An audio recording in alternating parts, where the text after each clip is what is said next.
Second টাইমের শিক্ষার্থীরা যারা আছো, এই ভিডিওটা স্পেশালি তোমাদের জন্য। তোমাদেরকে আমি বলতে চাই, একবার যে ভুলগুলো করার কারণে তোমাদের চান্স হয় নাই, সেই ভুলগুলো কিন্তু আবারও করা যাবে না। এবং এই ভুলগুলো থেকে মানে তোমাদেরকে দূরে রাখতে হবে এবং নতুন ভাবে তোমাদেরকে কিন্তু কি হতে হবে, পরীক্ষার প্রস্তুতি তোমাকে ভালোভাবে নিতে হবে।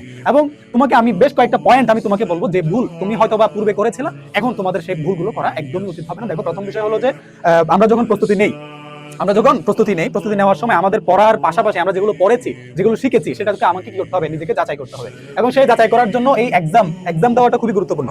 নিজেকে যাচাই করার জন্য এই এক্সাম দেওয়াটা খুবই গুরুত্বপূর্ণ। আমরা কি করি, আমরা বিভিন্ন কোচিং সেন্টারে আমাদের সময় কি হইতো, এই কোচিং সেন্টারে যে এক্সামগুলো হয়, সেই এক্সামগুলো দিয়ে নিজেকে আসলে যাচাই করতে হবে এবং নিজের অবস্থান যাচাই করতে হবে, যে আমি 100 জনের মধ্যে, আমি 200 জনের মধ্যে আমি পরীক্ষা দিলাম, পরীক্ষা দেওয়ার পরে সেখানে আমার পজিশনটা কতটুকু হলো। এবার ওটা দেখো, একই ভুল বারবার করা। তুমি দেখবা হচ্ছে কি, ধরো তুমি জানো তোমার অবস্থান, যে প্রথমবার কোন ভুলগুলো করার কারণে আমার স্পেশালি চান্সটা হয় নাই এবং আমাকে পিছিয়ে যেতে হয়েছে, সেই ভুলগুলো তোমাকে ফাইন্ড আউট করতে হবে। করে এরপরে তোমাকে ডিসিশন নিতে হবে যে এই ভুলগুলো আমি আর করব না। দেখো, আমরা হচ্ছে যে এই ভুলটা আমরা ম্যাক্সিমাম স্টুডেন্টরা হচ্ছে করে থাকি, এটা আমরা বলার পরেও অনেক স্টুডেন্ট করে। এমন এমন হচ্ছে যে আমি এখন তোমাকে বললাম যে এই যে ভুলটা, ধরো একাধিক কোচিং এ তুমি ভর্তি হওয়ার পরে দেখো কি, মানে অনেক স্টুডেন্ট তারা কি করে, একাধিক কোচিং এ ভর্তি হয়ে যায় এবং ভর্তি হওয়ার পরে কি করে, মানে সঠিকভাবে গাইডলাইন পাওয়া, অর্থাৎ তুমি ধরো হচ্ছে দেখা গেল 3টা 4টা কোচিং সেন্টারে ভর্তি হয়ে বসে থাকে, তখন কি হয়, মানে কোনটা গ্রহণ করবে না কোনটা গ্রহণ করবে সে আর খুঁজে পায় না। কথা বুঝো না? এখন আমি তোমাকে বললাম যে একাধিক কোচিং সেন্টার ভর্তি হওয়া যাবে না, যে কোনো একটা বা দুইটা কোচিং সেন্টার, দুইটা কি, তুমি হচ্ছে যে ভালো মতো দেখে শুনে তুমি একটা কোচিং সেন্টারে ভর্তি হবা এবং সেখান থেকে যে গাইডলাইন গুলো দেওয়া হয় সেগুলো তুমি অনুসরণ করবা। করার পরে সেটাই তুমি কি করবে, এক্স্যাক্টলি তোমার লাইফে অ্যাপ্লাই করার চেষ্টা করবা। এই যে আমি বললাম, বলার পরেও দেখবা অনেক স্টুডেন্ট এই একাধিক কোচিং সেন্টারে ভর্তি হবে। একজন স্টুডেন্ট সে একেবারে কয়েকটা প্ল্যাটফর্মে ভর্তি হয়ে বসে থাকে, পরবর্তীতে ভালোভাবে মানে কোনোটা থেকে নেওয়া হয় না, এখান থেকে কিছু নেওয়ার পরে সে হচ্ছে যে সেটাকে আর কি করতে পারে না, ইফেক্টিভ ওয়েতে কাজে লাগাতে পারে না। এবার দেখো যে কনসিস্টেন্সি আমরা ধরে রাখতে পারি না। প্রথম দিকে আমাদের মোটিভেশন থাকে, ধরো আমার কাছ থেকে কথাবার্তা কিছু শুনলাম, শোনার পর এখন মনে হয় যে না, আমি একদম ফাটিয়ে দিব, পরে সেই কনসিস্টেন্সি 2 দিন থাকে, তৃতীয় দিন আর থাকে না। কথা বুঝো না? তো এই কনসিস্টেন্সি বছরের শুরুতে যেমন তোমার ধরে রাখা, তোমার যেরকম আছে সেটাকে একদম বছরের শেষ পর্যন্ত তোমার ধরে রাখতে হবে। যতক্ষণ না পর্যন্ত কোনো একটা বিশ্ববিদ্যালয়ে আমার চান্স হচ্ছে, ততদিন পর্যন্ত এই কনসিস্টেন্সি তোমাকে কি করতে হবে, মেইনটেইন করতে হবে। খেয়াল করো, এই যে রিভিশন, আমরা অ্যাডমিশনে, তুমি দেখবে অ্যাডমিশনে আমরা যেগুলো পড়ি এইচএসসি তে অধিকাংশ পড়া কিন্তু আমরা পড়ে ফেলছি। আমরা এইচএসসি তে অধিকাংশ পড়া কি করছি, পড়ে ফেলছি। অ্যাডমিশনে এসে জাস্ট কিছু পয়েন্ট আছে যেগুলো এক্সট্রা, সেগুলো পড়তে হয়। এখন এই যে সবচেয়ে বেশি গুরুত্বপূর্ণ যে বিষয়টা, আমরা যেগুলো পড়েছি সেগুলোই হচ্ছে পরীক্ষায় আসে এবং শুধুমাত্র কেবলমাত্র রিভিশনের কারণে আমরা পড়াগুলোকে মনে রাখতে পারি না এবং পরীক্ষা গিয়ে ভালোভাবে আমরা সেগুলো করতে পারি না, লিখে দিয়ে আসতে পারি না। এবং সেটার জন্য কি করতে হবে, রিভিশন দিতে হবে, প্রতিনিয়ত রিভিশন। তুমি এরকম করতে পারো, আমাদের সময় আমরা করতাম, দেখা গেলো যে প্রত্যেক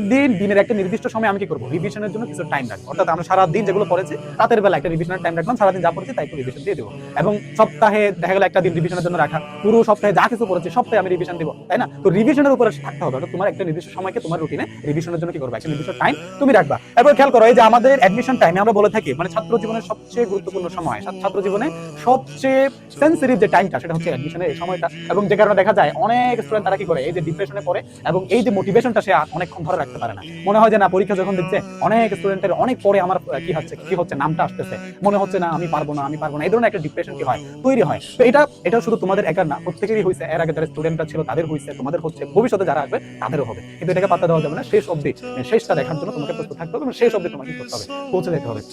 খেয়াল করো, এই যে এটা অন্যতম আরেকটা রোগ, ওভার কনফিডেন্স। দূর, এমনি পারবো, এই যে পরীক্ষাটা দিছি, আমার রেজাল্ট কি হয়েছে, অনেক আগে চলে আসছে, দূর আমি পারবো, পেরিয়ে যাবো, আর পড়লাম না, আমি পড়াটা কি করে দিলাম, ছেড়ে দিলাম। এটা হচ্ছে অনেক বড় একটা রোগ, ওভার কনফিডেন্স। এই কনফিডেন্সের কারণে অনেকে কি হয়, পড়াশোনা করতে বসার পর পারতেছি তো, আর না পড়ি বাদ না। তো এই যে ওভার কনফিডেন্স, এই কনফিডেন্সটা কন্ট্রোল করতে হবে।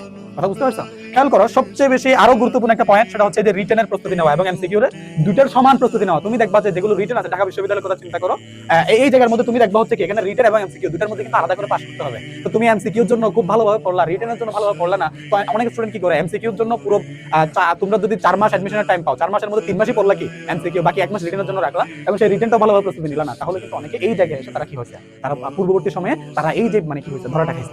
বুঝতে পারতেছো? তো এখন এখানে যে জিনিসটা তোমাকে মাথায় রাখতে হবে, তুমি এমসিকিউ এর জন্য যেমন প্রস্তুতি নিবে, রিটেনের জন্য সমান ইকুয়ালি তোমাকে প্রস্তুতিটা নিতে হবে। তো তোমরা কি করো, এই যে কয়েকটা পয়েন্ট আমি উপস্থাপন করেছি এবং তোমরা তোমাদের জায়গাতে তুমি নিজে চিন্তা করবা যে আমি আসলে কোন ভুলগুলো আগের বার করেছি, যারা হচ্ছে যে সেকেন্ড টাইমার আছো অথবা যারা ফার্স্ট টাইমে তোমরা অ্যাডমিশন দিবা, এবং তোমরা কি করবা, এই পয়েন্টগুলো মাথায় রাখবা। যারা সেকেন্ড টাইমার আছো তারা আগের ভুলগুলো যাতে এবারে না হয় সেটা খেয়াল রাখবা। এবং আমরা আমাদের পাঠশালা এডুকেয়ার থেকে তোমাদেরকে বলেছি যে এই যে আমরা পরিপূর্ণভাবে গাইডলাইনটা দিব এবং তোমাদেরকে স্পেশালি বলতে চাই যে আমরা আগের বার তোমাদেরকে বলছিলাম যে কি, মানে হচ্ছে আমাদের এই যে 3000 টাকার কোর্স, 3000 টাকার কোর্স আমরা বলছি পার্বত্য চট্টগ্রামের স্টুডেন্টদের জন্য 1200, এটা 60% ডিসকাউন্টে, 60% ডিসকাউন্টে কত, 1200। এবং এই 1200 টাকা আবারও পর্যন্ত এখান থেকে আরো কি আছে, অফার আছে, আরো ডিসকাউন্ট আছে। আরো ডিসকাউন্ট কি, তুমি যদি আমাদের রেজিস্ট্রেশন লিংকে গিয়ে তুমি যদি লিখো, তুমি কি লিখো, তুমি লিখবা হচ্ছে CST 9999, এই যে কুপন কোড, এই কুপন কোডটা তুমি যদি ব্যবহার করো তাহলে তুমি হচ্ছে 999 টাকা দিয়ে আমাদের কোর্সে ভর্তি হতে পারবা। অর্থাৎ এক কথায় এখানে তুমি A to Z আমাদের কোর্সের যাবতীয় ফিচার, যাবতীয় হচ্ছে সার্ভিস তুমি পাবা শুধুমাত্র 999 টাকা দিয়ে। অর্থাৎ এটা মানে একদম অবিশ্বাস্য একটা প্রাইস, অবিশ্বাস্য।